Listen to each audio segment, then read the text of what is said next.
Hello, welcome to Maurya. I am your psychology teacher Uma Chaudhary and आज की class में हम डिस्कस करेंगे एजुकेशनल साइकोलॉजी के बारे में। प्रीवियस क्लास में हमने साइकोलॉजी की फील्ड्स के बारे में डिस्कस किया था कि साइकोलॉजी की फील्ड्स कौन कौन सी हैं, जिसमें हमारी जो फील्ड है एजुकेशनल साइकोलॉजी जो सबसे ज़्यादा इंपॉर्टेंट है, हमारे सिलेबस से जुड़ी हुई है, जिसके बारे में जानना समझना बहुत ज़रूरी है हमारे लिए। आज हम उसको डिस्कस करेंगे।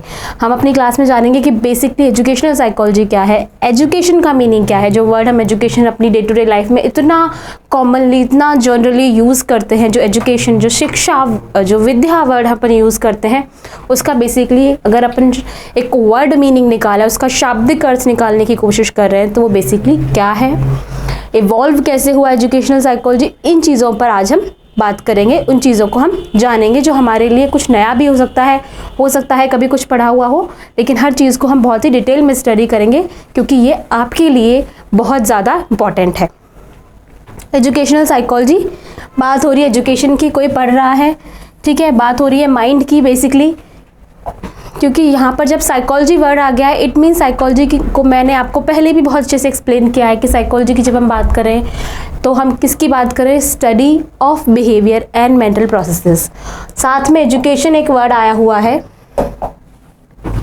जब एजुकेशन हमारे पास आ गया इट मीन्स हम किस चीज़ के बारे में बात कर रहे हैं, पढ़ाई के बारे में बात कर रहे हैं। We are talking about the books, ठीक है, हम बुक्स के बारे में बात कर रहे हैं, हम नॉलेज के बारे में बात कर रहे हैं, हम टीचिंग के बारे में बात कर रहे हैं, हम बात कर रहे हैं रीडिंग के बारे में, हम बात कर रहे हैं लर्निंग के बारे में। और साइकोलॉजी की बात आ गई, मतलब हम बात कर रहे हैं माइंड मेंटल प्रोसेसेस की और किसकी, बिहेवियर की बात करें। इट मीन्स जब हम बिहेवियर को, मेंटल प्रोसेसेस को और एजुकेशन जो है जिसमें टीचिंग, लर्निंग, रीडिंग, ये सब कह सकते हैं कि एक पूरी की पूरी लर्निंग जिसमें ऐड ऑन हो रही है, तो जब हम इनको साथ में कंबाइन करके जब हम स्टडी करने की बात कर रहे हैं, अध्ययन करने की बात करें, तो उसको हम कहेंगे एजुकेशनल साइकोलॉजी। ये तो है एक जनरल बात। अगर स्पेसिफिकली अगर हम समझें और देखें कि एजुकेशनल साइकोलॉजी क्या है, तो देखते हैं कि अगर स्पेसिफिकली बात करें एज अ डेफिनेशन, तो एजुकेशनल साइकोलॉजी क्या है। Educational psychology is an attempt to apply the knowledge of psychology in the field of education. Education psychology basically है क्या, फर्स्ट ऑफ ऑल तो ये क्या है, ब्रांच है। किसकी ब्रांच है, साइकोलॉजी की, ब्रांच ऑफ साइकोलॉजी। और साइकोलॉजी की जो ब्रांच है वो कौन से, कह सकते हैं कि अपन साइकोलॉजी की फील्ड्स जब स्टडी किए थे तो हमने दो तरह की साइकोलॉजी की फील्ड्स के बारे में बात की थी। फर्स्ट प्योर साइंसेस, दूसरी हमने बात की थी अप्लाइड की। तो एजुकेशनल साइकोलॉजी बेसिकली क्या है कि जो साइकोलॉजी के जो प्रिंसिपल्स हैं, थ्योरीज हैं, कॉन्सेप्ट्स हैं, उनका एप्लीकेशन किस में करना है, एजुकेशन में करना है। किस लिए करना है, क्योंकि एजुकेशन को ईजी बनाना है, इफेक्टिव बनाना है, क्या बनाना है, कंड्यूसिव बनाना है, कि वो दूसरे जितने भी चिल्ड्रंस हैं, स्टूडेंट्स हैं, उन सब के लिए क्या हो, अडेप्टिव हो, उसके साथ वो अपने आप को ईजिली एसोसिएट कर पाए, उसके साथ में अपने आप को ईजिली कनेक्ट कर पाएँ और सीखने के, लर्निंग के, एजुकेशन एक्वायर करने के, एक्विजिशन के इतने इम्पैक्टफुल तरीके हों, इतने सारे वेज हों कि हम उन चीज़ों को एक कह सकते हैं ना कि एक एजुकेशन में इंटरेस्ट हो। अगर एजुकेशन कह सकते हैं बोरिंग हो जाएगी, मतलब ऐसा हो जाएगा कि सबको कोई पढ़ने में इंटरेस्ट ही नहीं होगा, तो कैसे होगा। इट मीन्स एजुकेशन को ऐसे इम्पैक्टफुल, ऐसे इंटरेस्टिंग बनाया जाए, क्रिएटिविटी इस्तेमाल की जाए एजुकेशन में कि हर कोई चाहे कि मैं ये भी नॉलेज एक्वायर करूँ, मुझे ये भी पता होना चाहिए, मैं ये भी लर्निंग कर लूँ, मैं ये भी रीडिंग करूँ, टीचिंग करूँ। तो ये सारी चीज़ें जो होंगी वो कैसे होंगी, ये कैसे होंगी, ये तभी होंगी जब अपन समझ पाएंगे बेसिकली कि एक इंसान जो है, एक ह्यूमन जो है, उसका इंटरेस्ट क्या है, उसकी टेंडेंसीज क्या है, उसको क्या पसंद आता है, ठीक है। और इंसान में भी हम बात कर रहे हैं सबसे पहले बेसिक लेवल की हम बात करेंगे कि एजुकेशन की बेसिकली शुरुआत होती कहाँ से है। वो होती है एक चाइल्ड से, एक बच्चे से शुरुआत होती है एजुकेशन की, एक बालक से। तो फर्स्ट ऑफ ऑल हमें पता होना चाहिए कि एक बालक जो है, एक चाइल्ड जो है, वो क्या चाहता है, उसका इंटरेस्ट किस चीज़ में है, उसकी रुचियाँ क्या हैं, उसकी टेंडेंसी क्या है, उसको कौन सी चीज़ अच्छी लगेगी, वो उसको कौन सी चीज़ अट्रैक्ट करेगी, जिसके बेसिस पर वो चाहेगा कि मैं इस चीज़ को थोड़ा सा और जानूँ। क्यों ए फॉर एप्पल यूज़ करते हैं, तो एप्पल का जो है रेड कलर इतना अच्छे से इफेक्टिवली बनाया जाता है उसको, क्यों, क्योंकि एक रेड कलर ऐसा होता है जो बहुत ही अट्रैक्टिव कलर होता है, और जो बच्चा होता है उसको वही चीज़ें पसंद आती हैं जो ज़्यादा चमकीली हों, ठीक है, ब्राइट हो, तो बच्चों को वही चीज़ें बहुत ज़्यादा अच्छी लगती हैं। तो एक एप्पल, ए फॉर एप्पल करके बहुत ब्राइट कलर बनाया जाता है, जो बी फॉर अपन बॉल बनाते हैं, तो वो भी क्या होती है, बहुत कलरफुल होती है। इसका पर्पस क्या है, क्योंकि बच्चा उन चीज़ों को देखे, जो चिल्ड्रन है जो अभी लर्न कर रहे हैं वो उनको देखें, सीखें और अट्रैक्टिव हों कि मुझे ए फॉर एप्पल पढ़ा है, बी फॉर बॉय पढ़ा है, कैट पढ़े। कैट पढ़े इट मीन्स वो उसने अपने एनवायरनमेंट में जो कैट है उसको देखा होगा, बिल्ली उसने देखी होगी अपने आसपास घूमते हुए, तो उसके साथ वो रिलेट कर पाएगा। एप्पल उसने अपने घर में देखी होगी, उसको वो रिलेट कर पाएगा कि अच्छा ये मैंने देखा हुआ है, ये बुक में भी आ रहा है, इसका नाम कैट है, इसका नाम एप्पल है। तो इट मीन्स क्या हो रहा है, चीज़ें जुड़ रही हैं, जो पहले से देखा हुआ है और अब जो बुक में पढ़ रहे हैं वो आपस में इंटरकनेक्ट हो रहा है। तो ये सारी जो चीज़ें हैं, ये जो आपको लगता है कि ठीक है, जो अल्फ़ाबेटिक ऑर्डर प्रिपेयर किए हैं, साथ में ए से अल्फ़ाबेटिक्स में ए से एप्पल ही क्यों लिया, या अ से अनार ही क्यों लिया, अ से और भी बहुत सारे शब्द हैं, अ से अमरूद भी हो सकता है, और भी बहुत सारी चीज़ें हो सकती हैं, लेकिन यही क्यों लिया, इसके पीछे भी कह सकते हैं बहुत एक साइकोलॉजिकल कह सकते हैं थिंकिंग है, थॉट प्रोसेस है, जहाँ पर बहुत सारी स्टडीज़ हुई, पता किया गया कि बेसिकली क्या है जो एक चाइल्ड को कह सकते हैं कि मोटिवेट कर सकता है कि वो लर्निंग करे, वो ये अल्फ़ाबेटिक्स जो है, जो हम बात कर रहे हैं, ये वर्णमाला ये सीखे। तो वो चीज़ जब हम उसकी बात करते हैं, हम उसको समझने की जब हम बात करें, तो हम बात कर रहे हैं कि we are talking about educational psychology. हम साइकोलॉजी में, हम एजुकेशन में साइकोलॉजी के प्रिंसिपल्स जो हैं, थ्योरीज जो हैं, कॉन्सेप्ट हैं, उनका एप्लीकेशन कर रहे हैं to make education impactful and meaningful, creative. उसको जो एजुकेशन है, जो शिक्षा है, उसको और ज़्यादा क्रिएटिव कैसे बनाया जाए, उसको और ज़्यादा रुचिकर कैसे बनाया जाए। तो उन चीज़ों की जब हम बात करें, then we are talking about the educational psychology. Definition में लिखा हुआ है, educational psychology in an attempt to apply the knowledge of psychology in the field of education. Same thing जो मैं आपको एक्सप्लेन कर रही हूँ कि ये क्या है, एक कोशिश है। अटेम्प्ट इट मीन्स एक कोशिश है, जहाँ पर बात हो रही है एप्लीकेशन की, किसकी, साइकोलॉजी के नॉलेज की एप्लीकेशन की। और साइकोलॉजी के नॉलेज की अगर अपन बात करें, it means we are talking about the theories, ठीक है, थ्योरीज, कॉन्सेप्ट्स, साइकोलॉजी की कॉन्सेप्ट्स की बात कर रहे हैं। साइकोलॉजी के कॉन्सेप्ट्स क्या है, साइकोलॉजी में अपन कह सकते हैं टेस्ट कैसे कैसे बने हैं, टेस्ट की बात हो रही है, मेजरमेंट, अपन बात कर सकते हैं मेजरमेंट इंस्ट्रूमेंट्स, मेजरमेंट इंस्ट्रूमेंट, मापन परीक्षण, मापन के लिए जो चीज़ें यूज़ हो सकती हैं उनकी बात कर रहे हैं। तो ये कुछ चीज़ें जो हो सकती है, जो अपन कह सकते हैं कि जो नॉलेज से जुड़ी हुई हैं, जहाँ पर जो साइकोलॉजी का जो कह सकते हैं, psychology is a very vast subject, एक ऐसा सब्जेक्ट है जिसमें बहुत कुछ है। जितना स्टडी करते जाएंगे, जितना यूज़ करते जाएंगे, जितना समझते जाएंगे, उतना कम है। तो जो इसके थ्योरीज़ हैं, कॉन्सेप्ट है, लाइक लर्निंग की थ्योरीज़ हो गई हैं, ठीक है, लर्निंग की थ्योरी से अपन ये सीख सकते हैं कि लर्निंग कराने के कौन कौन से इफेक्टिव वेज हो सकते हैं, कौन कौन से तरीके हो सकते हैं जिनसे किसी चीज़ को आसानी से, जल्दी से, ईजी तरीके से सीखा जा सकता है। मेमोरी हो सकती है, मेमोरी की थ्योरीज जो हैं, मेमोरी के जो कॉन्सेप्ट्स हैं, उनसे कि चीज़ों को मेमोराइज़ कैसे किया जाए इजी वे में, और लॉन्ग टर्म तक मेमोराइज़ करके कैसे रखा जाए। तो इन चीज़ों का जो थ्योरीज़ बनी, जो कॉन्सेप्ट्स क्लियर हुए कि एक बार में हम कितने वर्ड, जैसे कि अगर मैं देखूं, अगर अपन बात करते हैं एक जनरल कि जो हमारी प्राइमरी मेमोरी होती है, फर्स्ट मेमोरी जिसको इमीडिएट मेमोरी कहते हैं, उसमें हम एक फर्स्ट टाइम जिसका टाइम ड्यूरेशन होता है 30 सेकेंड, तो उसमें अपन कह सकते हैं कि अपन 5 to 7 वर्ड याद करके रख सकते हैं जस्ट फॉर 30 सेकेंड। लाइक अगर किसी ने मोबाइल नंबर बताया और हम भी उसको रिपीट करें, तो हम उसको सिर्फ 30 सेकेंड्स याद कर पाएंगे, उसके बाद हम भूल जाएंगे कि अच्छा मोबाइल नंबर क्या था। तो इट मीन्स उसको और कैसे लॉन्ग टर्म तक मेमोराइज करके रखा जाए। जब हम उस चीज़ की बात करते हैं, then we are talking about the application of knowledge of psychology in the field of education. तो ये बात हुई। तो बेसिकली क्या है एजुकेशनल साइकोलॉजी? एक कोशिश है जहाँ पर अप्लाई किया जा रहा है साइकोलॉजी की नॉलेज को, किसमें? इन the field of education. Education की फील्ड में जो साइकोलॉजी की जो नॉलेज है उसको अप्लाई किया जा रहा है। नॉलेज क्या है? थ्योरीज हैं, कॉन्सेप्ट हैं, मेजरमेंट इंस्ट्रूमेंट हैं। लाइक अगर हमें असेस करना है कि हमने अच्छा जो चाइल्ड को जो चीज़ें सिखाई हैं, जो अपने स्टूडेंट्स हैं उनको कुछ सिखाया है, कुछ लर्निंग कराई है, तो अब उसको असेस भी तो करना है कि उन्होंने कितना सीखा, कितना वो सीख रहे हैं। जब कम्प्लीटली सिखा दिया है तो इवेल्युएट भी तो करना है कि उन्होंने कितना सीख लिया है।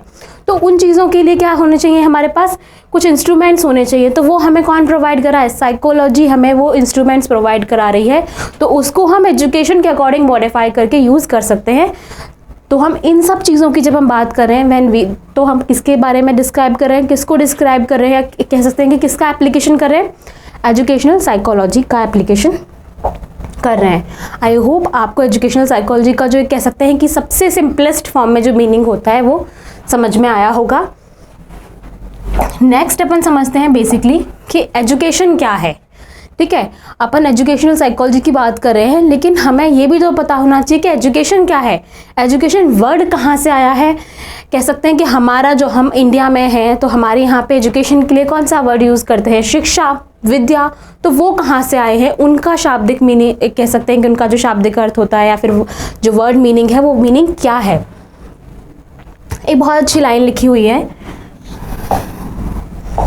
विद्याधन सर्वधनात् प्रधानम। इट मीन्स यहाँ पे बात हो रही है कि जो विद्या धन होता है वो सभी धनों में सबसे ज़्यादा सुपीरियर होता है। Education is the supreme wealth among all kind of wealth. जितनी भी वेल्थ होती हैं टाइप्स की, जितने भी टाइप्स के कह सकते हैं धन होते हैं, वेल्थ होती है, उसमें एजुकेशन सबसे सुप्रीम है। यहाँ से एक बात पता चल रही है कि जो एजुकेशन वर्ड है उसके लिए संस्कृत में विद्या वर्ड का यूज़ किया गया है, जिसको हम हिंदी में भी यूज़ करते हैं। एजुकेशन के लिए विद्या वर्ड यूज़ किया गया है, जिसके लिए हम हिंदी में शिक्षा या विद्या यूज़ करते हैं, और उसे सुप्रीम बताया गया है, सबसे इम्पॉर्टेंट। तो ये तो पता चल गया कि एजुकेशन सबसे सुप्रीम होती है, और जो एजुकेशन का हिंदी में मीनिंग होता है वो क्या होता है, विद्या। तो एजुकेशन जो वर्ड है वो बेसिकली आया कहाँ से है, जब हम इसकी बात करते हैं तो एजुकेशन जो वर्ड है वो कहाँ से आया है, लैटिन लैंग्वेज से आया है। लैटिन जो लैंग्वेज है उसके एजुकेशन जो वर्ड है वो वहाँ से बना है। उसकी जो वर्ब्स होती हैं उन अलग अलग वर्ब से बना है। तो यहाँ पर 3 वर्ब्स दी हुई है, एजुकेटम, एजुकेटम, एजुकेरे एंड एजुकेयर। ठीक है, आप इनको एडुकेटम, एडुकेरे, एडुकेयर भी बोल सकते हैं, एडुसेरे भी आपको लिखा हुआ मिल जाएगा, लेकिन जो करेक्ट होगा वो यही होगा, एडुकेरे, एडुकेयर एंड एडुकेटम। जब हम इनकी बात करते हैं तो जो लैटिन के जो लैंग्वेज हैं वहाँ से ये तीनों वर्ड जो है, एजुकेशन जो वर्ड है वो इन तीनों से आया है। और बेसिकली ये तीनों ही क्या है, एक ही कह सकते हैं कि एक ही वर्ड के अलग अलग वर्ब हैं, उनकी अलग अलग क्रियाएं हैं, उसके बेसिस पर ये जो 3 वर्ड हैं ये बनकर आते हैं। इनका मीनिंग भी सिमिलर सा ही है। एडुकेटम जिसका मतलब होता है टू ट्रेन, किसी भी चीज़ को क्या करना, ट्रेन करना किसी भी को भी, और एक्ट ऑफ टीचिंग और ट्रेनिंग। तो टीचिंग प्रोवाइड कराने का या ट्रेनिंग प्रोवाइड कराने की जो एक कोशिश होती है, जो एक कहते हैं कि एक जो काम है वो, उसका मीनिंग क्या है, एडुकेटम। एडुकेटम का मीनिंग टू ट्रेन, किसी भी चीज़ को ट्रेन करना, प्रिपेयर करना, तैयार करना। एक तरीके से अपन कह सकते हैं टीचिंग, बात हो रही है टीचिंग सिखाने की, शिक्षा देने की। ठीक है, तो teaching, act of teaching, act of training और टू ट्रेन। तो ये कुछ वर्ड्स के कह सकते हैं अपन जो मीनिंग है वो एजुकेटम का ये है। और एजुकेटम वर्ड जो है वो क्या है, लैटिन। ये तीनों ही वर्ड लैटिन लैंग्वेज से आए हुए हैं,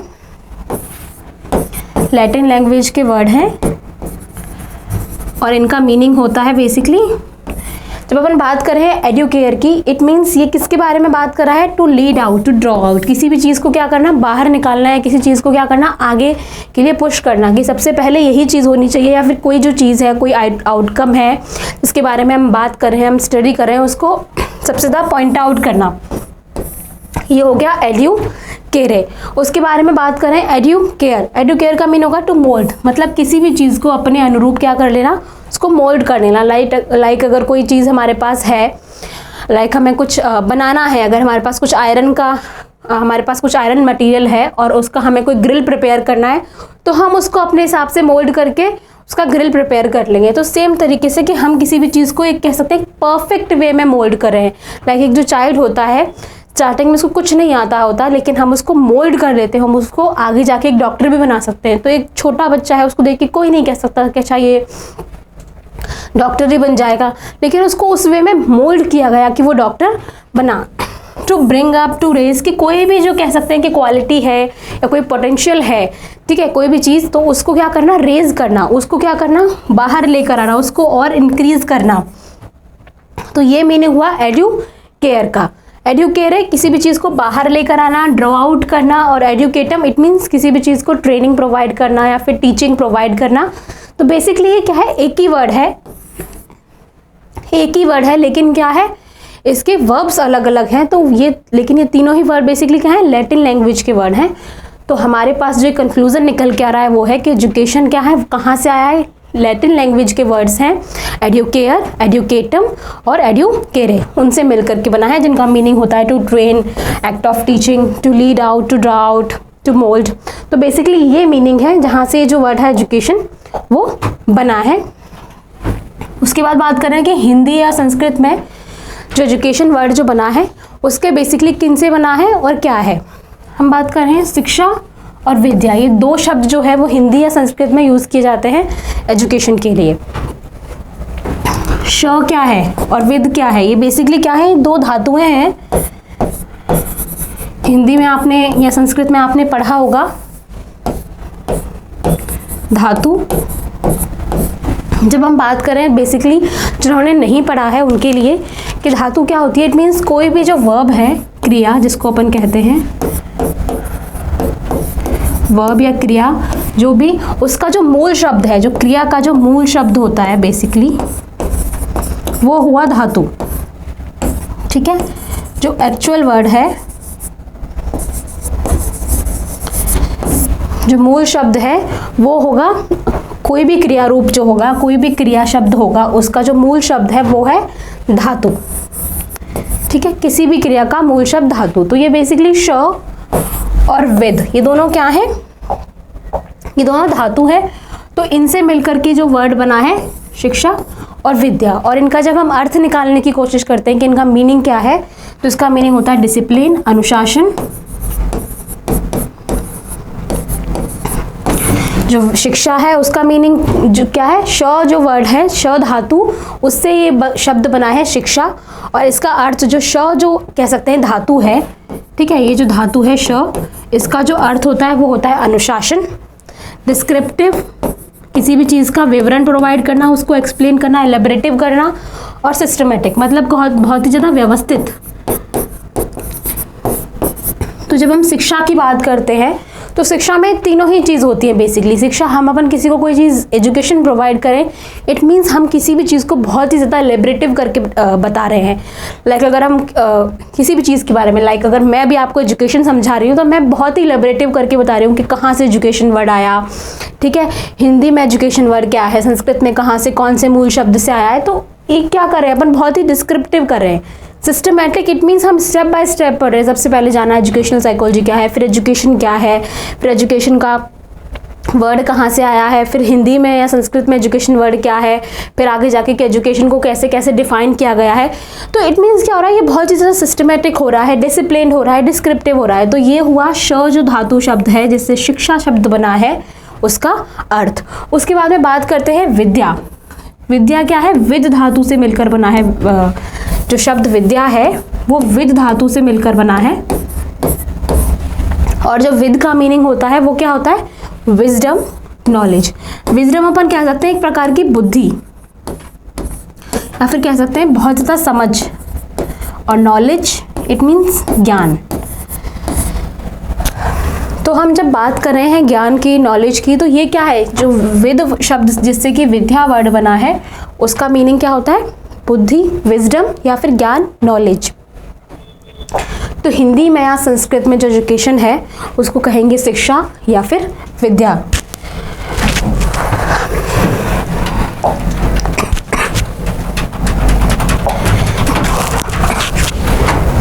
एजुकेशनल साइकोलॉजी। अब इन तीनों वर्ड को जानने के बाद में अब हमें पता चल गया है कि जो तीनों वर्ड्स हैं, एडुकेरे, एडुकेटम, एडुकेयर, शिक्षा, विद्या, इन सब का जब अर्थ हमने निकाल लिया है, और जब हम इन तीनों के अर्थ को कंबाइन करने की बात कर रहे हैं कि इनका कंबाइन करके जब हम अर्थ देख रहे हैं और उस अर्थ में से भी सेंस निकालने की कोशिश कर रहे हैं, तो पता चल रहा है कि शिक्षा क्या है, मानव में अच्छे गुणों का पोषण करती है। इट मीन्स जो भी एजुकेशन क्या होती है, एजुकेशन क्या है, seeks to nourish good qualities in human and draw out best in every individual. की जो एजुकेशन है उसका मेन काम क्या होता है कि जो अच्छी क्वालिटीज़ होती है किसी भी ह्यूमन बीइंग में, उनको क्या करना, ढूंढना, उनको नरिश करना, इट मीन्स जो अच्छी क्वालिटीज़ हैं उनको नरिश करना और बढ़ाना, इंक्रीज़ करना। और उसके बाद में क्या करना है, जो भी कुछ बेस्ट है इंडिविजुअल में उसको ड्रॉ आउट करना, उसको बाहर लेकर आना। और क्या करना है, एक बहुत ही कह सकते हैं कि जैसे अगर कोई पर्सन है जिसमें बायोलॉजी की अंडरस्टैंडिंग, ह्यूमन फिजिक्स की अंडरस्टैंडिंग बहुत अच्छी है, उसका इंटरेस्ट है उस चीज़ के बारे में स्टडी करना, इट मीन्स उसको एजुकेशन की वही फील्ड प्रोवाइड कराई जाए क्योंकि वो उसमें बेस्ट कर सकता है। उसको मेडिकल फील्ड में भेजा जाए क्योंकि वहाँ पे वो बेस्ट कर सकता है। अगर उसको वो अच्छी एजुकेशन, उसके कह सकते हैं कि उसको जो स्टडी करना पसंद है उसके बारे में उसको और कह सकते हैं कि थॉरोली, बहुत ही ज़्यादा डेप्थ में जब स्टडी करने का मौका मिलेगा तो वो बहुत अच्छा कर सकता है एक सोसाइटी के लिए, कह सकते हैं कि या फिर उस फील्ड में एक ऐसा बहुत ही मेजर कॉन्ट्रीब्यूशन दे सकता है।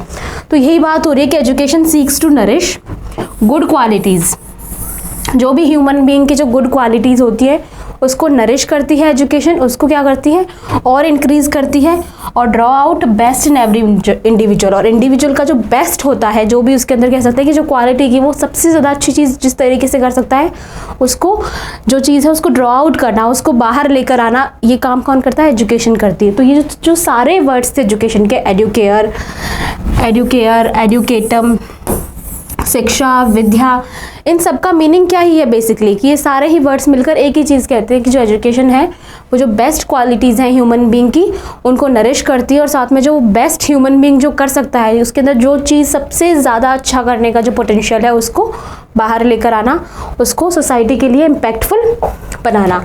ये बात हुई एजुकेशन के मीनिंग की कि बेसिकली एजुकेशन का मीनिंग क्या है।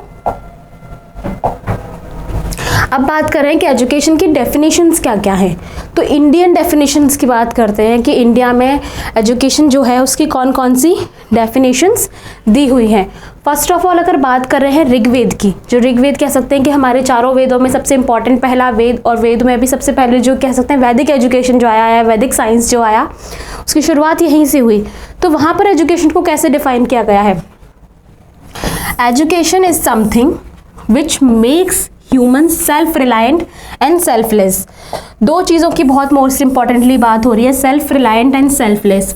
तो ऋग्वेद में एजुकेशन को ऐसे डिफाइन किया गया है कि एजुकेशन एक ऐसी चीज़ है, एक ऐसा टूल है जो पर्सन को क्या बनाता है, सेल्फ रिलायंट बनाता है, मतलब कि वो खुद के ऊपर ही डिपेंड करता है, आत्मनिर्भर अपन कह सकते हैं कि शिक्षा एक ऐसी चीज़ है जो मनुष्य को आत्मनिर्भर और निस्वार्थ बनाती है। ऋग्वेद में एजुकेशन को कैसे डिफाइन किया गया कि ऐसी चीज़ कह सकते हैं कि एजुकेशन जो है, ठीक है, वो पर्सन को कैसा बना रहा है, सेल्फ रिलायंट बना रहा है कि उसे किसी की ज़रूरत नहीं है, वो अपने ऊपर डिपेंडेंट है, अपने लिए कैपेबल है और दूसरों की हेल्प भी कर सकता है। साथ में सेल्फलेस होगा, जो पर्सन, जो एजुकेटेड पर्सन होगा वो सेल्फलेस होगा और सेल्फ डिपेंडेंट होगा। ये इस तरीके से जो एजुकेशन है उसको किसने डिफाइन किया हुआ है, ऋग्वेद में डिफाइन किया हुआ है, जो चारों वेदों में सबसे पहला और पुराना वेद है। नेक्स्ट बात करते हैं भगवद गीता की, कि भगवद गीता में जो एजुकेशन है उसको किस तरीके से डिफाइन किया गया है।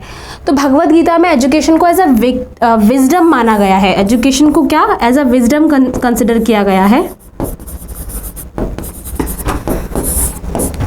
शिक्षा को विजडम माना गया है, ठीक है।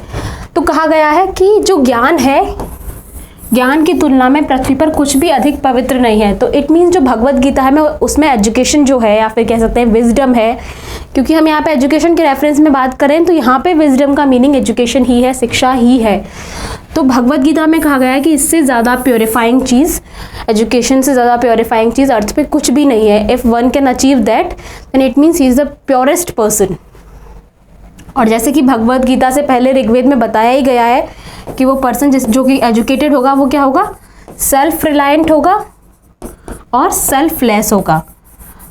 अब इसके साथ में दो चीज़ें और कनेक्ट हो गई हैं जो किसकी, जो भगवद गीता से हमें जोड़ती हैं, वो हो गई है प्योरीफाइंग, कि सबसे प्योरीफाइंग चीज़ जो होगी, पवित्र चीज़ जो है वो क्या है, एजुकेशन है इस अर्थ पे।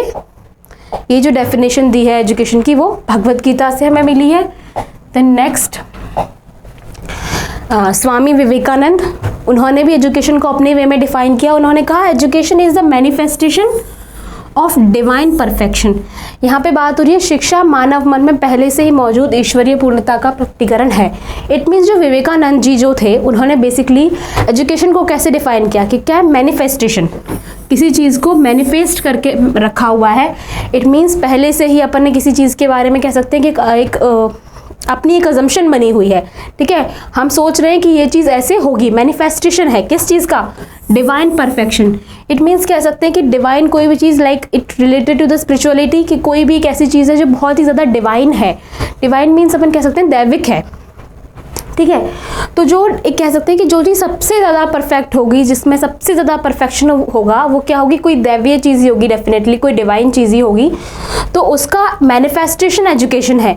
जब अपन कह सकते हैं कि एक डिवाइन परफेक्शन को जब मैनिफेस्ट जब हम कर लेते हैं, it means we are educated. और ये जो टेंडेंसी होती है वो ह्यूमन में ऑलरेडी एग्जिस्ट करती है, but we need to find out और मैनिफेस्ट इट। ये चीज़ किसने कही? विवेकानंद जी ने कही कि हमारे अंदर कह सकते हैं एजुकेशन पहले से एग्जिस्ट करती है। किस फॉर्म में? कह सकते हैं कि एक डिवाइन परफेक्शन का मैनिफेस्टेशन के तौर पे वो पहले से एग्जिस्ट करती है, लेकिन हमें क्या ज़रूरत है? उसको बस डिवाइन परफेक्शन को मैनिफेस्ट करने की ज़रूरत है। और ये जो टेंडेंसी है ह्यूमन में ऑलरेडी एग्जिस्ट करती है, बस नीड है मैनिफेस्टेशन की। तो इस तरीके से विवेकानंद, जो स्वामी विवेकानंद जी थे, उन्होंने एजुकेशन को डिफाइन किया in the form of divine perfection.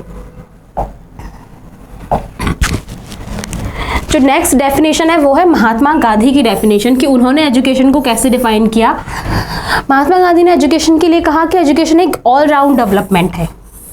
मतलब हर इस एरिया में, हर डोमेन में कह सकते हैं कि सर्वांगीण विकास कह सकते हैं, चाहे वो सारी फील्ड का कह सकते हैं कि एक जो पर्सन है वो अपनी जब सारी डायमेंशन से, लाइक एक पर्सन जिसकी ये सारी डायमेंशंस हैं, ठीक है, ये कह सकते हैं कि अपन मेंटल हो गया, ठीक है, मानसिक, ये फिजिकल हो गया, शारीरिक, फिर ये सोशल हो गया, ये स्पिरिचुअल हो गया, कॉग्निटिव हो गया, ठीक है, उसके बाद में इमोशनल हो गया, लैंग्वेज हो गया। इट मीन्स जितने भी कह सकते हैं कि डेवलपमेंट के डोमेन्स हो सकते हैं, डायमेंशंस हो सकती हैं, उन सब के डेवलपमेंट की जब बात हो रही है कि ऑल राउंड डेवलपमेंट, जैसे कि इसमें दिया भी है फिजिकल, मेंटल, सोशल, स्पिरिचुअल, इन सारे एस्पेक्ट में, इन सारे डायमेंशंस में जब डेवलपमेंट हो रहा है तो उसको उन्होंने एजुकेशन कहा है। और ये डेवलपमेंट कब होगा? जब हमें कुछ सोर्सेज मिलेंगे, कुछ रिसोर्सेज हमें मिलेंगे कहीं से, लाइक कोई हमें कोई चीज़ सिखा रहा है, कोई समबडी इज टीचिंग अस, या फिर कहीं से कोई नॉलेज हमें मिली है, ठीक है। तो इट मीन्स हम कहीं ना कहीं हमारे एक्सटर्नल सोर्सेज से, और फिर उसके बाद में उन्हीं एक्सटर्नल सोर्सेज से जो चीज़ें मिल रही हैं उनके ऊपर क्या हो रहे हैं? थॉरोली असेसमेंट कर रहे हैं, हम उनके बारे में सोच रहे हैं, विचार कर रहे हैं, थिंकिंग थॉट प्रोसेस हमारी चल रही है, तो उनसे हम कुछ अलग चीज़ें सीख रहे हैं। तो इट मीन्स जब इस वे में पूरा डेवलपमेंट हो रहा है तो उसको गांधी जी ने क्या कहा? उन्होंने कहा कि ये है एजुकेशन। तो एजुकेशन को गांधी जी ने as a all round development define किया सारे एस्पेक्ट में। अब बात करते हैं वेस्टर्न फिलोसोफर्स की, कि उन्होंने एजुकेशन को कैसे डिफाइन किया। उसमें मोस्ट इंपॉर्टेंट एक प्रोमिनेंट नेम है रूसो का। रूसो एजुकेशनल की जब हम बात कर रहे हैं एजुकेशन की फील्ड में, बहुत प्रोमिनेंट नाम है। इन्होंने एक बुक लिखी थी जिसमें उन्होंने डिस्क्राइब किया, इनकी बुक का नाम था एमाइल। इनकी एक बहुत पॉपुलर बुक है जिसमें बेसिकली उन्होंने ये डिफाइन किया था कि एजुकेशन का नेचर कैसा होना चाहिए। उन्होंने बताया कि एजुकेशन जो है वो बेसिकली चिल्ड्रंस की टेंडेंसी पे बेस्ड होनी चाहिए, कि उनका इंटरेस्ट क्या है, उनका इंक्लाइनेशन क्या है, उस पर बेस्ड होनी चाहिए एजुकेशन। इस चीज़ को उन्होंने, इनकी जो बहुत पॉपुलर बुक है जो एजुकेशन पर बेस्ड है, एमाइल, उसमें उन्होंने इस चीज़ को एक्सप्लेन किया है रूसो ने। फिलहाल ये देखते हैं कि उन्होंने एजुकेशन को कैसे डिफाइन किया। रूसो ने कहा कि शिक्षा बच्चे का भीतर से विकास है। इट मीन्स बात हो रही है इंटरनल की, ठीक है। Education is the child's development from within, ठीक है, विद इन की बात हो रही है। It means they are talking about internal development, internal development, आंतरिक विकास के बारे में बात कर रहे हैं।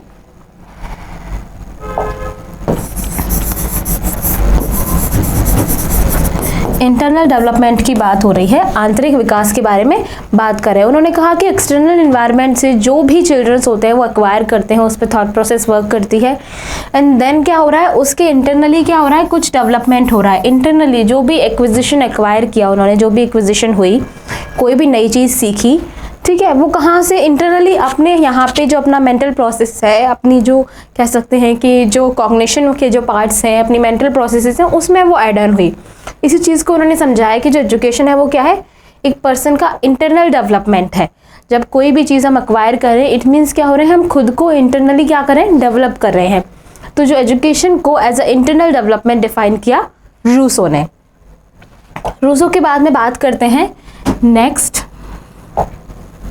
जॉन डेवी की। जॉन डेवी जिनको कहते हैं, जॉन डेवी ने एजुकेशन को किन टर्म्स में डिफाइन किया? उन्होंने मोस्ट इंपॉर्टेंट एक वर्ड यूज़ किया उसके लिए, कॉन्टिन्यूस रिकंस्ट्रक्शन ऑफ एक्सपीरियंसेस। ठीक है, ये जो वर्ड है reconstruction of experiences, it means जो एक्सपीरियंसेस पर्सन को होते रहते हैं उनका कॉन्स्टेंटली क्या होता है, कंटिन्यूसली रिकंस्ट्रक्शन होता रहता है। वो दोबारा, उनको कह सकते हैं पुनर्निर्माण होता रहता है, वो दोबारा बनते रहते हैं। क्या कहा इन्होंने? शिक्षा अनुभव के निरंतर पुनर्निर्माण के माध्यम से जीने की प्रक्रिया है, कि जो इंसान है, ठीक है, वो कैसे जीता है, उसकी लाइफ कैसे होती है।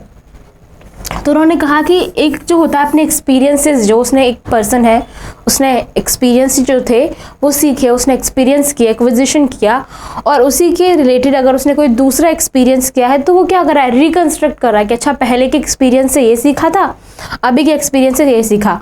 पहले ये सीखा था कि एप्पल सिर्फ रेड होता है, अभी क्या सीख लिया कि एप्पल ग्रीन भी हो सकता है। ठीक है, समटाइम्स कुछ कुछ जगहों पर एप्पल ग्रीन भी होता है। ठीक है, तो एप्पल ग्रीन भी होता है, एप्पल रेड भी होता है। तो पहला एक्सपीरियंस क्या था कि सिर्फ एप्पल रेड होता है, लेकिन रिकंस्ट्रक्शन कैसे किया? जब ग्रीन एप्पल देखा तो कहा नहीं, एप्पल ग्रीन ही नहीं होता, एप्पल रेड ही नहीं होता, ग्रीन भी होता है। तो ये क्या हुआ, एक एक्सपीरियंस जो था उसका रिकंस्ट्रक्शन हुआ। तो इसी रिकंस्ट्रक्शन के बेसिस पे जो हमारी लिविंग प्रोसेस है वो कॉन्टिन्यूसली चलती रहती है। तो ये जो रिकंस्ट्रक्शन हो रहा है कि एक चीज़ से दूसरी चीज़ करी, ठीक है, कुछ नया क्रिएट किया, तो उसी को उन्होंने क्या कहा, रिकंस्ट्रक्शन ऑफ एक्सपीरियंसेस। और रिकंस्ट्रक्शन ऑफ एक्सपीरियंसेस जो था थ्रू आउट जो पर्सन का जो लाइफ स्पैन है उसमें चलता रहता है, लाइफ जो उसकी जो प्रोसेस है, लिविंग प्रोसेस, और उसी को उन्होंने कहा एजुकेशन। कि पर्सन अपनी जो भी उसकी लाइफ टाइम में जो एक्सपीरियंसेस करता है उसका ही वो रिकंस्ट्रक्शन करता रहता है, उनको दोबारा से क्रिएट करता रहता है जब भी उसको कोई न्यू इन्फॉर्मेशन मिलती है। लाइक जैसे मैंने आपको एप्पल का एग्जांपल देकर समझाया कि उसको फर्स्ट ऑफ ऑल पहला थॉट, पहला एक्सपीरियंस कि जो एप्पल होता है वो रेड ही होता है, लेकिन लेटर क्या ग्रीन भी देखा, तो ये भी क्या हो गया, रिकंस्ट्रक्शन हो गया एक्सपीरियंस का कि नहीं एप्पल रेड हो सकता है लेकिन साथ में ग्रीन भी हो सकता है। ठीक है, जो ग्रेप्स होते हैं वो ग्रीन ही नहीं होते, वो ब्लैक भी हो सकते हैं। तो ये रिकंस्ट्रक्शन होगा एक्सपीरियंसेस का। ठीक है, तो ये जो चीज़ है, अपन एजुकेशन की बात करें तो जैसे साइकोलॉजी की बात करें तो साइकोलॉजी सिर्फ एक ही फील्ड नहीं हो सकती, इसकी बहुत सारी सब ब्रांचेस भी हो सकती है। पहले सिर्फ पता था कि अच्छा साइकोलॉजी एक सब्जेक्ट है, लेकिन अभी क्या उसकी सब ब्रांचेस हैं। तो रिकंस्ट्रक्शन हो गया, जो एक्सपीरियंस पहले था और अभी है, दोनों में क्या हो गया, उसको फिर से क्रिएट किया कि नहीं सिर्फ साइकोलॉजी एक सब्जेक्ट नहीं है, साइकोलॉजी एक सब्जेक्ट है लेकिन साथ में उसकी और ब्रांचेस भी हैं, और उन ब्रांचेस में से एक है एजुकेशनल साइकोलॉजी। तो ये क्या हो रहा है, रिकंस्ट्रक्शन हो रहा है। ठीक है, तो रिकंस्ट्रक्शन ऑफ एक्सपीरियंसेस के तौर पे एजुकेशन को डिफाइन किया जॉन डेवी ने। इसके बाद में बात करते हैं नेक्स्ट जॉन लॉक की। जॉन लॉक थे, उन्होंने बेसिकली कैसे डिफाइन किया, उन्होंने कहा कि जो प्लांट्स होते हैं वो कैसे डेवलप होते हैं, by cultivation. Cultivation it means कि कह सकते हैं खेती के थ्रू। ठीक है, जब अपन बीज सीड जो है, ठीक है, इम्प्लांट करते हैं, बीज होता है, बीज से पूरा के पूरा प्लांट पौधा तैयार होता है। तो उसी तरीके से उन्होंने कहा कि जो मनुष्य जो है, ह्यूमन बीइंग है, उसका डेवलपमेंट कैसे होता है, वो कैसे डेवलप होता है, बाय एजुकेशन। तो एक कह सकते हैं कि प्लांट से कंपेयर करके एजुकेशन को ह्यूमंस में डिस्क्राइब किया जॉन लॉक ने। फिर उसके बाद में ये तो हुई डेफिनेशंस किसकी, एजुकेशन की, कि वेस्टर्न फिलोसोफर्स ने एजुकेशन को कैसे डिफाइन किया। जॉन लॉक के बारे में एक इम्पॉर्टेंट चीज़ जानते हैं कि उन्होंने एक कॉन्सेप्ट और दिया था, टैब्यूला रासा, जिसके बारे में आगे भी डिस्कस करेंगे, लेकिन यहाँ भी जान लेते हैं। बेसिकली जॉन लॉक ने एक कॉन्सेप्ट दिया था टैब्यूला रासा, ठीक है, जिसमें उन्होंने कहा कि ह्यूमन माइंड जो होता है, जो ह्यूमन माइंड होता है वो at the time of birth क्या होता है, is blank at the time of birth. Time of birth क्या होता है, at the time of birth जो भी ह्यूमन माइंड होगा वो क्या होगा, बिल्कुल ब्लैंक होगा, just like a clean slate. ठीक है, अ क्लीन स्लेट। तो ये जो कॉन्सेप्ट दिया था उन्होंने, बेसिकली जो जॉन लॉक थे उनका मानना था कि जो भी ह्यूमन बीइंग होता है उसमें पहले से कुछ भी एग्जिस्ट नहीं करता, वो जो भी सीखता है, जो भी उसकी लर्निंग होती है वो कैसे होती है, बाद में होती है, आफ्टर बर्थ एक्सटर्नल सोर्सेज से होती है। At the time of birth जो चाइल्ड होता है वो क्या होता है, एज अ क्लीन स्लेट होता है जिसपे कुछ भी लिखा हुआ नहीं होता, जो भी एक्विजिशन होता है वो बाद में होता है, वो जो सीखता है जो एजुकेशन के थ्रू। तो ये जो कॉन्सेप्ट था बहुत पॉपुलर कॉन्सेप्ट है, अक्सर इस पर क्वेश्चन पूछे जाते हैं कि जो टैबुला रासा है उसका मीनिंग क्या है, उसका मीनिंग है क्लीन स्लेट। और अगर बात कर रहे हैं पूरा रेफरेंस में कि उन्होंने क्या कहा था, a human mind is blank at the time of birth, और ये कॉन्सेप्ट किसने दिया था, जॉन लॉक ने दिया था, जिन्होंने एजुकेशन को डिफाइन किया था कंपेयर करके प्लांट्स से। ठीक है, अब इसके बाद बात करते हैं एजुकेशनल साइकोलॉजी की डेफिनेशंस की। अब तक हमें समझ में आ चुका है बेसिकली कि एजुकेशन क्या है। ठीक है, हमने एजुकेशनल साइकोलॉजी का बेसिक कॉन्सेप्ट जाना था शुरुआत में, फिर एजुकेशन को समझा, एजुकेशन की इंडियन फिलॉसफी में एजुकेशन को कैसे डिफाइन किया गया इंडियन फिलॉसफी में, वो चीज़ जानी। उसके बाद में वेस्टर्न फिलोसफर्स ने एजुकेशन के बारे में क्या कहा है। देन हम बात कर रहे हैं एजुकेशन साइकोलॉजी की डेफिनेशंस की, by the prominent personality in the field of psychology और educational psychology. Crow and Crow बहुत पॉपुलर नाम है, आपने पहले भी सुना ही होगा। ये इनकी जो डेफिनेशन होती है वो साइकोलॉजी की आपको हर फील्ड में मिल ही जाएगी। इन्होंने एजुकेशनल साइकोलॉजी को डिस्क्राइब किया कि educational psychology describe and explain the learning experiences of an individual from birth to old age. तो क्रो एंड क्रो ने कैसे डिस्क्राइब किया, उन्होंने कहा कि जो एजुकेशनल साइकोलॉजी बेसिकली क्या होती है कि कोई भी इंडिविजुअल पर्सन जो है उसकी क्या होंगे लर्निंग एक्सपीरियंस जो पूरे लाइफ टाइम में since birth to the old age जितने भी उसके लर्निंग एक्सपीरियंसेस होंगे उसको डिस्क्राइब क्या कर दिया, एजुकेशनल साइकोलॉजी डिस्क्राइब कर देंगे। एक पर्सन ने पूरे लाइफ टाइम में क्या सीखा, कैसे इम्प्लीकेशन किया, ठीक है, उसकी वजह से क्या चेंजेस आए। तो उस पूरे लर्निंग एक्सपीरियंसेस को जो इंडिविजुअल का जो बर्थ से शुरू होकर के ओल्ड एज तक चल रहा है उसको उन्होंने क्या कहा कि ये जो चीज़ों को जो डिस्क्राइब करती है जो ब्रांच है साइकोलॉजी की वो है एजुकेशनल साइकोलॉजी। शैक्षिक मनोविज्ञान एक व्यक्ति के जन्म से लेकर के वृद्धावस्था तक के सीखने के अनुभवों को वर्णन करता है और उसकी व्याख्या करता है। तो ये इस तरीके से एजुकेशनल साइकोलॉजी को डिफाइन किया क्रो ने। उसके बाद में एजुकेशनल साइकोलॉजी की डेफिनेशन है कि educational psychology is the branch of psychology which deal with teaching and learning.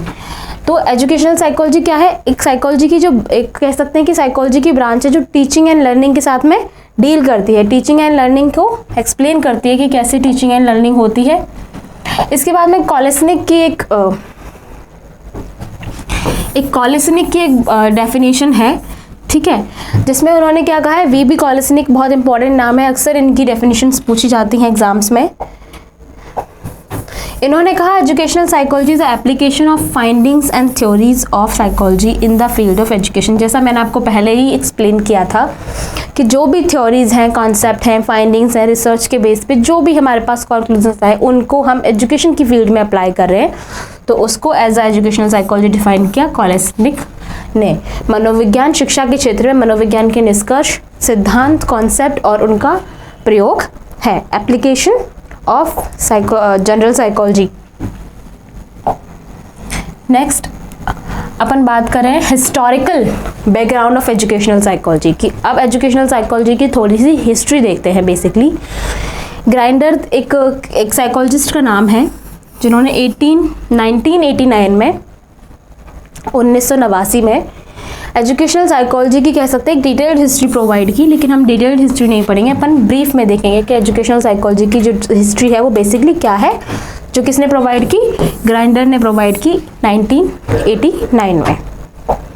First of all इन्होंने शुरुआत की थी, सबसे पहले अपन ने अक्सर ये चीज़ जानी है कि जब भी अपन बात करते हैं तो ग्रीक फिलोसफर्स तक पहुंच जाते हैं। जब हम किसी भी सब्जेक्ट की शुरुआत की बात करते हैं तो एजुकेशनल साइकोलॉजी भी कहाँ जा रही है, उसकी रूट्स कहाँ जा रही हैं, ग्रीक फिलोसफी में जा रही हैं, ग्रीक फिलोसफर्स तक जा रही हैं।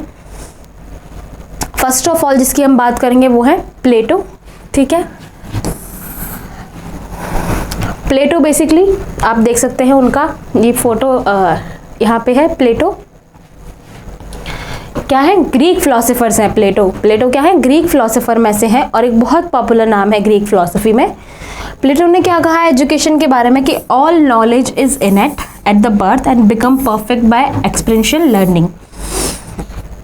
इन्होंने फर्स्ट ऑफ ऑल एक चीज़ एक्सप्लेन की कि प्लेटो ने क्या कहा कि जो भी नॉलेज होती है at the time of birth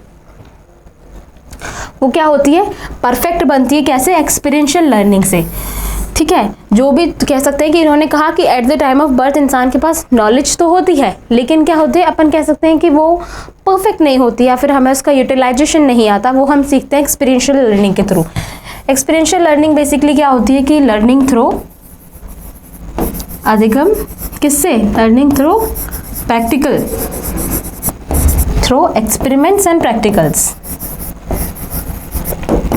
प्रयोगों से सीखना, एक्सपेरिमेंट एंड प्रैक्टिकल्स। एक कह सकते हैं कि एक नेचुरल सेटिंग में किसी भी चीज़ को सीखना, जो भी हमारे पास है उसका एप्लीकेशन करते हुए। तो इस तरीके से प्लेटो ने डिफाइन किया किसको, कि एजुकेशनल साइकोलॉजी बेसिकली किस तरीके से होती है। फिर इसके बाद में आते हैं इनके स्टूडेंट एरिस्टोटल। ठीक है, एरिस्टोटल ग्रीक फिलोसोफर, इनका पिक्चर यहाँ पे लगा हुआ, आप इनको आइडेंटिफाई कर सकते हैं। एरिस्टोटल ने बेसिकली कहा उन्होंने ऑब्जर्व किया एसोसिएशन को, किसके बीच में? आइडियाज़ में।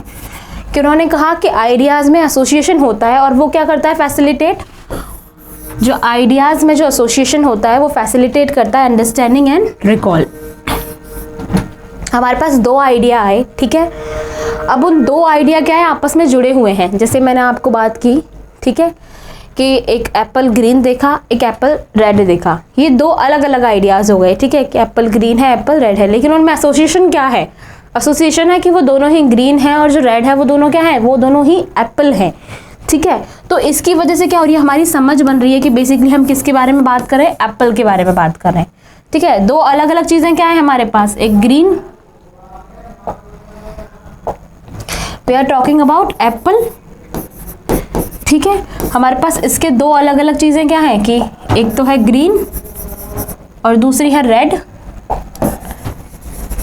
ये दो हमारे पास दो अलग अलग आइडियाज हो गए, लेकिन कैसे एसोसिएशन कहाँ हो जाके हो रहा है? एसोसिएशन हो रहा है यहाँ एप्पल पे आके, कि एप्पल तो एक ही है। ठीक है, फ्रूट का नाम तो एक ही है, फ्रूट की क्वालिटी एक ही है, ऑलमोस्ट टेस्ट भी एक जैसा होगा, लेकिन अलग अलग चीज़ें क्या है? दो अलग अलग आइडिया क्या है कि एक ग्रीन है, दूसरा रेड है। तो ये जो एसोसिएशन है इनके बीच में, जो एप्पल होने का जो एक एसोसिएशन है बेसिकली, ये क्या फैसिलिटेट करा है? ये हमारी अंडरस्टैंडिंग को फैसिलिटेट करा है कि चाहे ग्रीन हो चाहे रेड हो, होगी तो वो एप्पल ही, और एप्पल क्या है? एक फ्रूट है।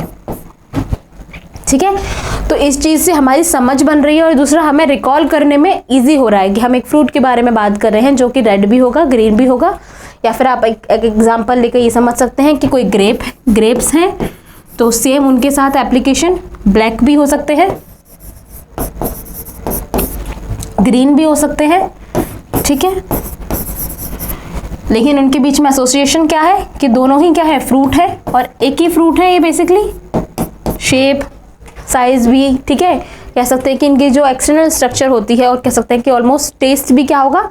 थोड़ा बहुत सिमिलर ही होगा। तो इसकी वजह से रिकॉल करने में और अंडरस्टैंडिंग, इनकी जो रिकॉल है और इनकी अंडरस्टैंडिंग है वो ईजी हो जाती है जब हमारे पास जो आइडियाज़ होते हैं उनके बीच में एसोसिएशन होता है, किसी ना किसी चीज़ से वो जुड़ जाते हैं। तो बेसिकली जो ब्लैक और ग्रीन जो दोनों ही थे वो किस चीज़ से जुड़ रहे हैं? ग्रेप्स से जुड़ रहे हैं, कि वो दोनों ही ग्रेप्स हैं। ग्रेप्स और इसके बीच में क्या एसोसिएशन हो रहा है? वो फ्रूट्स के साथ में एसोसिएट हो रहा है। ठीक है, और ये क्या हो रही है? अंडरस्टैंडिंग एंड रिकॉल को फैसिलिटेट करती है, मतलब उसको ईजी बनाती है। ठीक है, समझने और याद करने में मदद करता है। कौन सा? ये एसोसिएशन बिटवीन द आइडियाज़। तो इस तरीके से जो एजुकेशन है उसको डिफाइन किया एरिस्टोटल ने। इसके बाद नेक्स्ट बात करते हैं जॉन लॉक की, जिनके बारे में जिनकी अभी हमने डेफिनेशन पढ़ी थी एजुकेशन की। तो जॉन लॉक जो थे बेसिकली, ये उनका पिक्चर है, people learn from external sources. मैंने बताया था कि जॉन लॉक ने कहा था कि जो चाइल्ड होगा वो बेसिकली उसकी जो इनेट बोलते हैं कि उसके पास जो नॉलेज होगी, जन्म से जो उसके पास जो ज्ञान होगा, जो नॉलेज होगी, वो बिल्कुल ज़ीरो होगी, एक क्लीन स्लेट की तरह वो होगा, और जो भी वो एक्वायर करेगा वो अपने एक्सटर्नल इन्वायरमेंट से करेगा। तो उन्होंने कहा कि people learn from external sources. जो मोस्ट इम्पॉर्टेंट इनका कॉन्सेप्ट था वो था टैब्यूला रासा, जिसके बारे में मैंने आपको बताया था। इसमें उन्होंने कहा कि mind was like a clean slate at the time of birth. जो बर्थ के टाइम जो भी माइंड होता है वो क्लीन स्लेट की तरह होता है, ज़ीरो होता है बिल्कुल, और एक्सटर्नल सोर्सेज से बाद में वो लर्न करता है। दिस इज़ वेरी इंपॉर्टेंट, इसको माइंड में ज़रूर रखें। ठीक है, जॉन लॉक का कॉन्सेप्ट था ये। नेक्स्ट बात करते हैं कॉमेनियस की। जॉन अमोस कॉमेनियस, इनको फादर ऑफ मॉडर्न एजुकेशन माना जाता है। ठीक है, मॉडर्न एजुकेशन का फादर माना जाता है। क्यों माना जाता है? क्योंकि पहली बार कि इन्होंने डिफरेंस बताया कि जो एज होती है, एज के हिसाब से जो चिल्ड्रंस हैं उनकी लर्निंग एज के हिसाब से होनी चाहिए, एज के हिसाब से उनका जो सिलेबस प्रिपेयर होना चाहिए। तो इनके कंट्रीब्यूशन के बाद में ही इवॉल्व हुआ और आगे इस चीज़ को एक्सप्लेन किया गया कि एज के हिसाब से ही जो भी एजुकेशन देनी है। ये नहीं है कि एक 5 साल का बच्चा उसको 10th क्लास के सिलेबस के हिसाब से मैथ्स के क्वेश्चन दे दिए कि वो सॉल्व कर लेगा, नहीं कर पाएगा। तो ये चीज़ जो थी उसको सबसे पहले डिफ्रेंशिएट किया और एक्सप्लेन किया कि जो भी एजुकेशन प्रोवाइड होनी चाहिए, वो लर्निंग जो होनी चाहिए वो एज के बेसिस पे होती है। एज डिफरेंस को इन्होंने एक्सप्लेन किया इन द लर्निंग प्रोसेस। ये Comenius recognise age differences in childrens ability to learn, कि जो चिल्ड्रंस की जो एज के हिसाब से जो एबिलिटी होगी लर्न करने की वो वेरी करेगी। जो एक 10 साल का बच्चा सीख सकता है और एक 15 साल का जो बच्चा सीख सकता है, उन दोनों के बीच में क्या होगा? डिफरेंस होगा। तो इस चीज़ को सबसे पहले रिकॉग्नाइज किया कॉमेनियस ने। बच्चों की सीखने की क्षमता के में उम्र के अंतर को पहचाना। किसने? कॉमेनियस ने। John Amos Comenius, father of modern education, इनको माना जाता है। इसीलिए माना जाता है क्योंकि उन्होंने इस चीज़ को क्या किया? आइडेंटिफाई किया। नेक्स्ट चीज़ उन्होंने बताई कि children learn from effectively through process of assimilation. Assimilation की बात हो रही है। असिमिलेशन मतलब कि आत्मसात जैसे कहा गया है, लेकिन अगर हम इसके वर्ड के मीनिंग को समझने की कोशिश करते हैं, इट मीन्स क्या होता है? किसी भी चीज़ को क्या करना? कनेक्ट करना, बेसिकली प्रीवियसली चीज़ के साथ में जोड़ लेना। जैसे आपके पास एक कॉन्सेप्ट आया, आपने कोई सीखी, लाइक आपने एक चीज़ सीखी कि जिसके भी 4 लेग्स होती हैं वो डॉग होते हैं। ठीक है, लेकिन आपको ये पता चला कि 4 लेग्स तो किसके? काऊ के भी होते हैं, बफेलोज के भी होते हैं। ठीक है, काऊ के भी हो रहे हैं, एक और एनिमल आ रहा है। ठीक है, तो एक ये भी हो रहा है। तो ये क्या हुआ? काऊ क्या डॉग हुए? नहीं हुए। ये तो उन्होंने क्या कहा कि जो एनिमल्स होते हैं मोस्टली उनके 4 लेग्स होते हैं। तो ये जो चीज़ उन्होंने सीखी कि जो 4 लेग्स होते हैं वो डॉग के होते हैं, लेकिन उसके साथ में उन्होंने एक चीज़ और असिमुलेट की कि जो काऊ होती है उसके भी 4 लेग्स होते हैं। इट मीन्स कुछ कनेक्ट किया, कुछ जोड़ा। यहाँ पे कुछ जोड़ने की बात हो रही है। तो जो चिल्ड्रन होते हैं वो एक एक्सपीरियंस को या एक चीज़ को दूसरी चीज़ से जब जोड़ कर सीखते हैं तो वो कैसे इफ़ेक्टिवली सीख पाते हैं। जैसे उन्होंने इस चीज़ को सीखा कि उन्होंने इस चीज़ को सीखा बेसिकली कि जो भी एक एक्सपीरियंस उनका ये हुआ कि 4 लेग्स वाला क्या है? डॉग एनिमल है। लेकिन उन्होंने उस चीज़ में क्या कहा कि 4 लेग्स में तो काऊ भी होती है। तो उन्होंने असिमुलेट कर लिया कि ये भी एनिमल है, वो भी एनिमल है। तो वो किसके साथ में सीख रहा है? दोनों चीज़ों को कनेक्ट करके सीख रहा है, जोड़ करके सीख रहा है।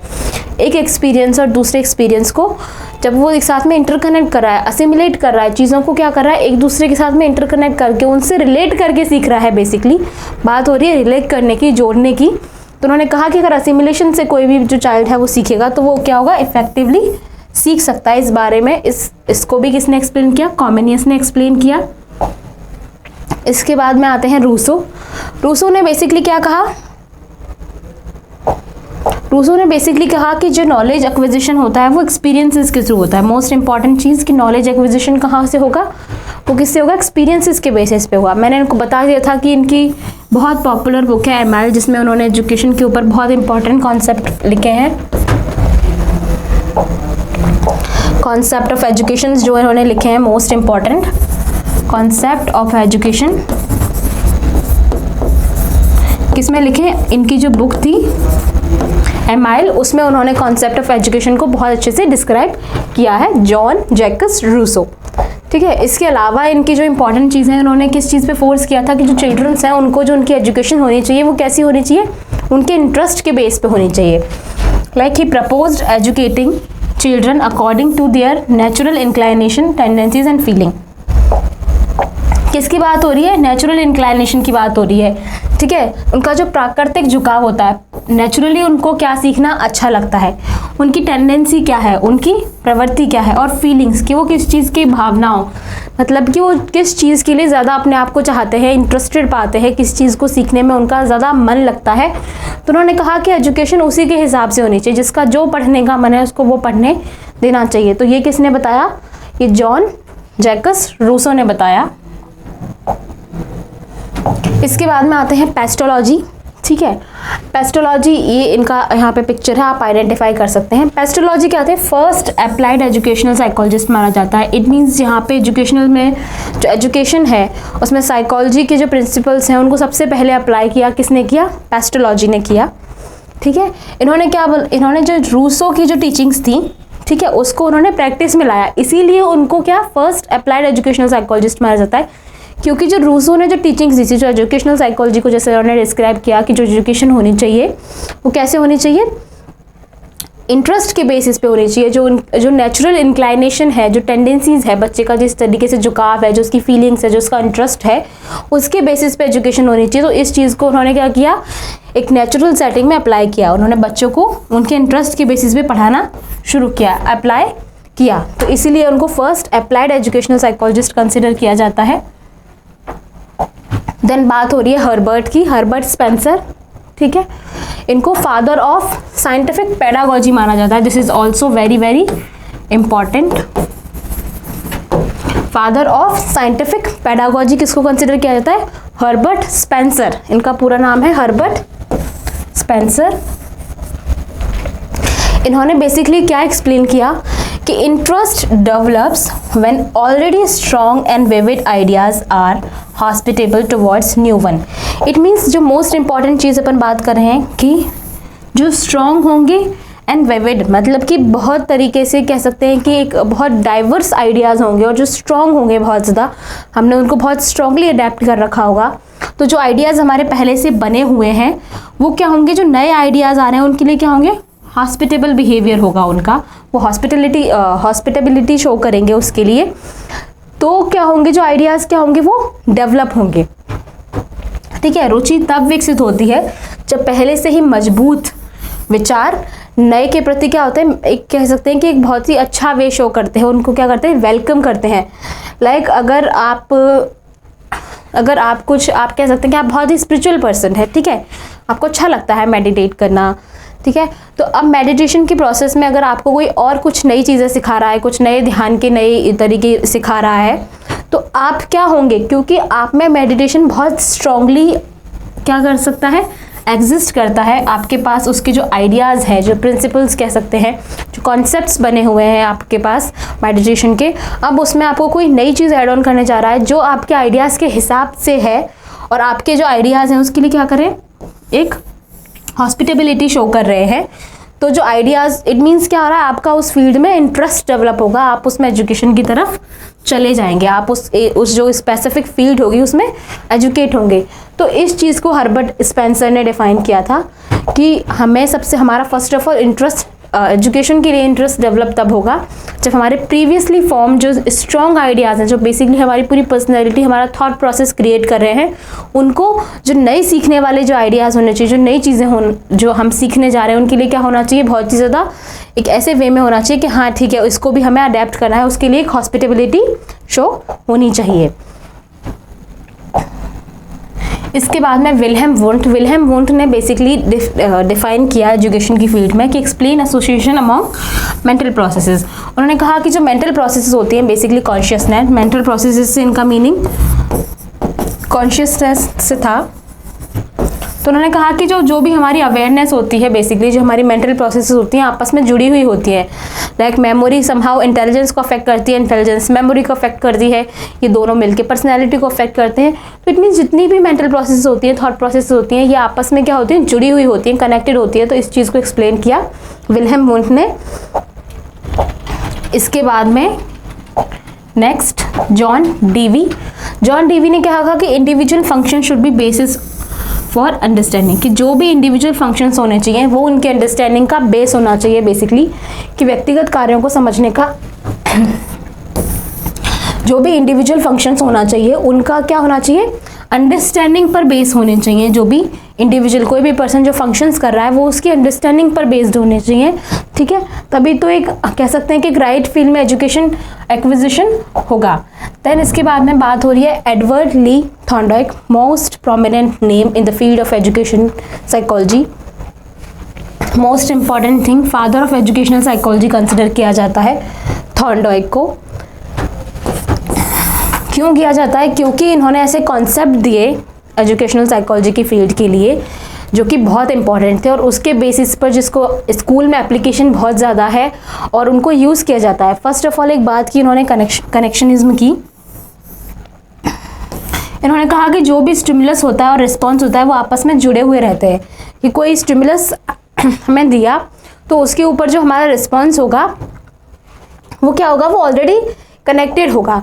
लाइक अगर हमने बात की कि हमें फूड दिया, ठीक है, तो फूड अगर हमारे सामने है, फूड क्या हो गया, एक स्टिमुलस हो गया, हिंदी में कह सकते हैं उद्दीपक। तो उस पे जो हमारा रिस्पॉन्स होगा वो क्या होगा कि हम क्या करेंगे, सैलिवेट करेंगे, हमारे मुंह में ये इच्छा होगी कि हम उसको खा लें, सलाइवेशन होगा, बोलते हैं ना मुंह में पानी आना। तो ये क्या हो गया, ये एक रिस्पॉन्स हो गया, हिंदी में बोलेंगे प्रतिक्रिया।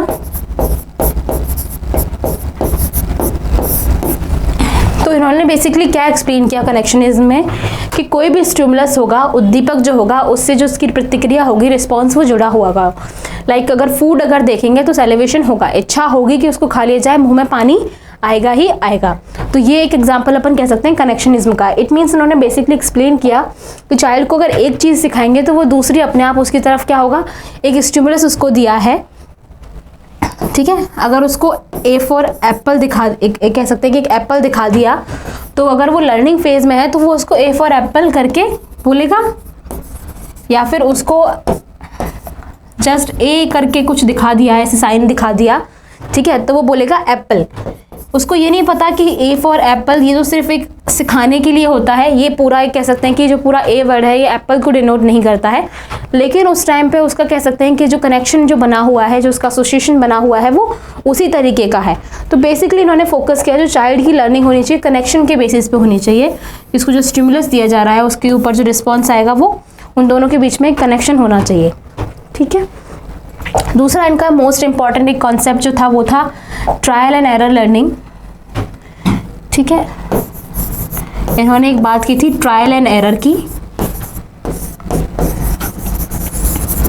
कि जो बच्चों की लर्निंग ऐसी होनी चाहिए कि जहाँ पे जो बच्चे हैं वो ट्रायल कर सकें, कोई नई चीज़ सीख रहे हैं। लाइक अगर उनको 2+2 4 सिखाया जा रहा है तो उनको करने दीजिए, हो सकता है कि वो कभी 3 भी करेंगे, ठीक है, कभी 2 भी करेंगे, आप उनको बस इतना गाइड कीजिए कि दिस इज़ राइट और wrong, no this is wrong, this is wrong, ठीक है। तो वो इस प्रोसेस में करते करते वो सीख जाएंगे कि 2+2 4 होगा, 3+4 7 होगा। पहली बार में हो सकता है कि वो 6 करें, 5 करें, ठीक है, 2 करें, कुछ भी कर सकते हैं वो, लेकिन वो क्या होगा, बार बार उस चीज़ को करते करते करते करते सही आंसर ले ही आएंगे। इट मीन्स ट्रायल्स कर करके, एरर कर करके, ट्रायल किया, एरर हुआ, एरर करने के बाद में एक टाइम ऐसा आएगा जब वो क्या करेगा, सही रिस्पॉन्स करेगा जो सही होगा। तो बेसिकली जो थॉर्नडाइक थे उन्होंने यही एक्सप्लेन किया, ठीक है, जो हम आजकल एजुकेशनल सेटिंग में यूज़ भी करते हैं कि बच्चों को ट्रायल करने दीजिए, एरर करने दीजिए और अपने एरर के साथ में उनको लर्न भी करने दीजिए। एक मोस्ट इंपॉर्टेंट कॉन्सेप्ट उनका था लॉ ऑफ इफेक्ट। उन्होंने कहा strengthening and weakening of connections. It means basically उन्होंने कहा कि जो हमें प्लेजर एक्सपीरियंस, अगर हमें प्लेजर मिलेगा कोई चीज़ करके, ठीक है, कोई कनेक्शन, कोई स्टिमुलस था, उस पर कुछ रिस्पॉन्स किया और प्लेजर मिल रहा है, रिवॉर्ड मिल रहा है, ठीक है, रिवॉर्ड मतलब कोई पुरस्कार मिल रहा है। जैसे अगर टीचर ने आपको बोला होमवर्क करके आना है, आप करके आए, आपको टीचर ने प्रेज़ किया पूरी क्लास में सबके सामने, आपको एक ट्रॉफी दे दी, तो ये हो गया पुरस्कार, प्रेज़। इट मीन्स आपका जो कह सकते हैं एसोसिएशन हो गया होमवर्क करने का, टीचर ने आपको क्या दिया, होमवर्क दिया, स्टिमुलस हो गया, रिस्पॉन्स क्या, आपने होमवर्क कंप्लीट किया, ठीक है, तो उस पर रिवॉर्ड क्या मिल रहा है कि टीचर आपको प्रेज़ कर रही है या फिर कह रहे हैं कि कोई टॉफ़ी चॉकलेट दे रही है। तो इससे क्या होगा, इसका जो इफेक्ट होगा वो क्या होगा कि आपका जो एसोसिएशन है होमवर्क करने, टीचर के होमवर्क असाइन करने में और आपके होमवर्क करने के, उसके बीच में क्या होगा, एक कनेक्शन इस्टेब्लिश होगा।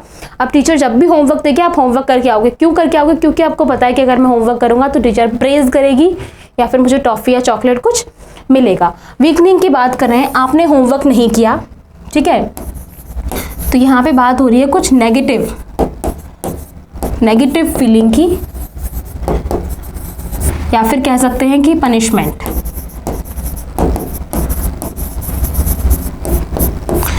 अगर आपने होमवर्क नहीं किया है, टीचर ने आपको पनिश किया, क्लास से बाहर भेज दिया है, या फिर आपको कोई भी पनिशमेंट दे दी है, तो इट मीन्स वो क्या होगा, आपके लिए एक नेगेटिव एक्सपीरियंस होगा। और उसकी वजह से जो आपका एक एसोसिएशन बना है होमवर्क, टीचर के होमवर्क असाइन करने और आपके होमवर्क ना करने के बीच में जो कनेक्शन बना है वो क्या होगा, बहुत ही वीक हो जाएगा। क्योंकि आपको वो चीज़ करने की वजह से आपको क्या, टीचर ने पनिश किया, आपको डांट किया, टीचर हैव स्कोल्डेड यू।